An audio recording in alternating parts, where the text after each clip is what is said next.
नमस्कार। कभी सोचा है कि पृथ्वी की सतह, ये जो जमीन है, ये असल में एक कैनवस की तरह है। एक ऐसा कैनवस जो कभी एक जैसा नहीं रहता, ये तो लगातार बदलता रहता है। तो आज हम इसी बदलाव की कहानी को समझने वाले हैं कि आखिर ये लैंडस्केप्स, ये जमीन बनती कैसे है। हम सब अक्सर यही सोचते हैं, है ना, कि हमारे पैरों के नीचे जो जमीन है वो तो एकदम ठोस है, परमानेंट है। पर क्या वाकई ऐसा है? यही सवाल असल में हमारे आज के पूरे विश्लेषण की नींव है। जरा इस चट्टान को देखिए, कितनी ठोस लग रही है ना? पर ये भी लगातार बदल रही है। सच तो ये है कि हर लैंडस्केप, चाहे वो कितना भी सॉलिड क्यों ना दिखे, अपने अंदर एक लगातार हो रहे बदलाव की कहानी छुपाए हुए है। और पता है ये सब होता कैसे है? बहुत ही सिंपल 3 स्टेप्स में। पहले तोड़ना, फिर ले जाना और आखिर में गिरा देना। इसे याद रखने का एक बहुत आसान तरीका है। WED मतलब वेदरिंग, इरोजन और डिपोजिशन। चलिए इसी फ्रेमवर्क को लेकर आगे बढ़ते हैं। तो चलिए इस सफर के पहले पड़ाव पर चलते हैं, यानी कि वेदरिंग। ये वो स्टेज है जहां कोई भी ठोस चट्टान टूटना शुरू होती है। तो ये वेदरिंग या अपक्षय आखिर है क्या? देखिए, ये वो प्रोसेस है जिसमें चट्टान और दूसरी चीजें अपनी ही जगह पर, मतलब इन सिचु, टूटती हैं।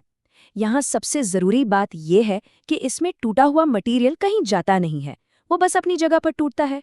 ये सिर्फ ब्रेकिंग वाला स्टेज। अच्छा, पर ये होता कैसे है? आपको जानकर हैरानी होगी कि इसमें जिंदा चीजों का भी बहुत बड़ा हाथ है, फिजिकली भी और केमिकली भी। असल में यही प्रोसेस हमारे इकोसिस्टम और यहाँ तक कि खेती के लिए जो मिट्टी बनती है ना, उससे सीधे सीधे जुड़ा हुआ है। आइए देखते हैं कि ये होता कैसे है। जैसे पेड़ों की जड़ें वो दरारों में घुसकर चट्टानों को फाड़ देती हैं, इसे वेजिंग कहते हैं। फिर केंचुए और दीमक जैसे छोटे छोटे जीव हैं जो बिल बनाकर चट्टानों की नई सतहों को हवा और पानी के सामने ले आते हैं। हम इंसान भी तो हैं। जब हम खेतों में जुताई करते हैं तो नई मिट्टी को ऊपर ले आते हैं, और तो और जब पेड़ पौधे और जानवर सड़ते हैं तो उनसे ऐसे एसिड निकलते हैं जो चट्टानों के मिनरल्स को धीरे धीरे घोल देते हैं। तो ठीक है, मटेरियल टूट गया, अब आगे क्या? अब कहानी में एंट्री होती है ग्रेविटी की, यानी गुरुत्वाकर्षण। अब सारा खेल इसी का है। इसे कहते हैं मास मूवमेंट, मतलब बड़े पैमाने पर होने वाली हलचल।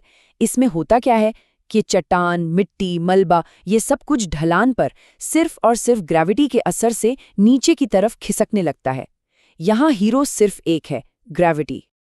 यहाँ एक कंफ्यूजन हो सकता है कि मास मूवमेंट और इरोजन में फिर फर्क क्या है, ये समझना बहुत जरूरी है। देखिए, मास मूवमेंट में मेन फैक्टर सिर्फ ग्रेविटी है जो ढलान पर काम कर रही है। ये एक सोलो एक्ट है। लेकिन इरोजन में एक ट्रांसपोर्टिंग एजेंट होता है, जैसे हवा, पानी या बर्फ। मतलब इसे आप एक गेटवे कार की तरह समझ सकते हैं जो सामान उठाकर ले जाती है।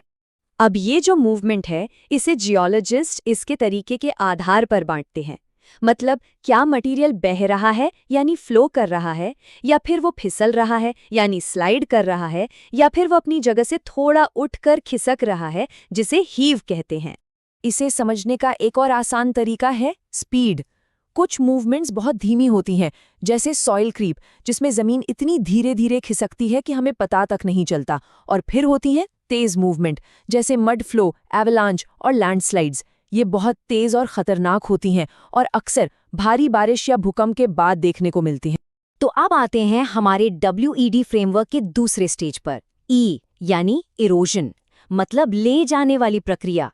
तो इरोजन क्या है? एकदम सीधे साधे शब्दों में कहें तो इरोजन तब होता है जब कोई चलती फिरती ताकत, जैसे बहता हुआ पानी, अपनी काइनेटिक एनर्जी का इस्तेमाल करके टूटे हुए मटेरियल को एक जगह से उठाकर दूसरी जगह ले जाती है। बस यही है इरोजन। तो ये गेटअवे ड्राइवर्स कौन हैं जो ये काम करते हैं? खैर, लिस्ट लंबी है। नदियों में बहता हुआ पानी, विशाल ग्लेशियर, तेज हवा, समंदर की लहरें और यहाँ तक कि जमीन के नीचे का पानी भी। ये सब वो एजेंट्स हैं जो टूटे हुए मटेरियल को अपने साथ बहा ले जाते हैं। तो चट्टान टूट गई, उसे कोई बहा कर भी ले गया। अब आता है इस सफर का आखिरी पड़ाव, डिपोजिशन। ये वो स्टेज है जहां नए लैंडस्केप्स बनते हैं। ये है गिराने वाला चरण। ये बात बहुत सिंपल है, पर बहुत पावरफुल भी। डिपोजिशन यानी निक्षेपण हमेशा इरोजन का नतीजा होता है। अगर इरोजन नहीं होगा तो डिपोजिशन भी नहीं हो सकता। ये दोनों साथ साथ चलते हैं। तो सवाल यह है कि डिपोजिशन होता कैसे है? बहुत आसान है। जब इरोजन का कोई एजेंट, मान लीजिए कोई नदी या ग्लेशियर, धीमा हो जाता है, उसकी एनर्जी कम हो जाती है, तो वो अपने साथ लाए मलबे का बोझ और नहीं उठा पाता। तो वो क्या करता है? वो उसे वहीं पर गिरा देता है या जमा कर देता है। इसका सबसे अच्छा उदाहरण है ग्लेशियर। जब कोई ग्लेशियर पिघलकर पीछे हटता है तो वो अपने साथ लाया हुआ सारा मलबा वहीं छोड़ जाता है, और इसी मलबे से मोरेन, एस्कर और केटल लेक्स जैसी कमाल की नई ज़मीनी आकृतियां बनती हैं। ये डिपोजिशन की क्रिएटिव पावर का एक परफेक्ट एग्जाम्पल है। तो चलिए अब इन सारी कड़ियों को जोड़ते हैं और देखते हैं कि हमारी पृथ्वी कैसे खुद अपनी ही मूर्तिकार है।